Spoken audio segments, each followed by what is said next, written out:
Azafady rahavavy a.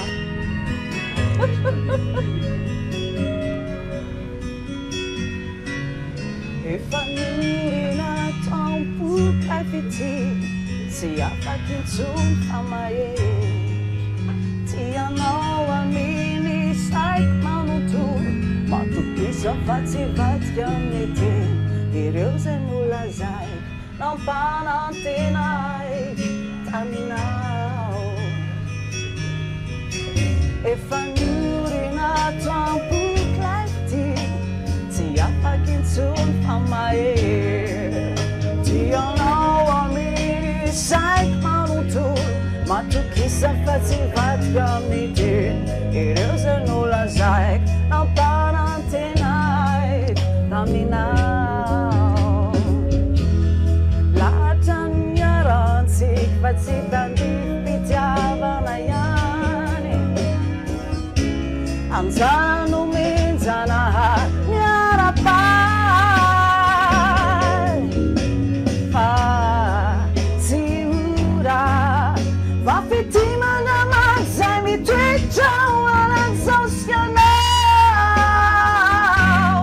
ianakatrany antenako fa tsy ora vafitimana mazay mitoetra hoanan'izao sy anao ianakatrany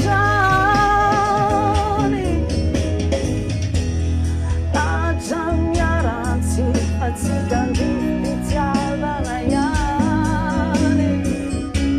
anjara no menjanahary miarapay antenako fa tsy ora vafitimana mazay mitoetra hoanan'izao sy anao miarakatrany antenako fa tsy ora vafitimana mazay mitoetra hoanan'izao sy anao miarakatrany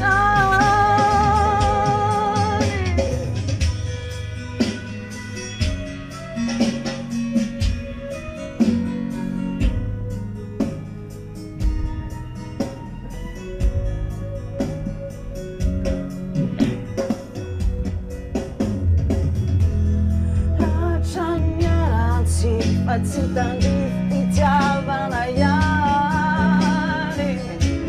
anjara no menjanahary miarapay antenako fa tsy ora vafitimana mazay mitoetra hoanan'izao sy anao miarakatrany antenako fa vafitimana mazay mitoetra hoanan'izao sy anao miarakatrany efa norina ampoka fity tsy afaky intsony famahery tsy haiko rahavavy loranety fa manezakezaka ihany mba hoe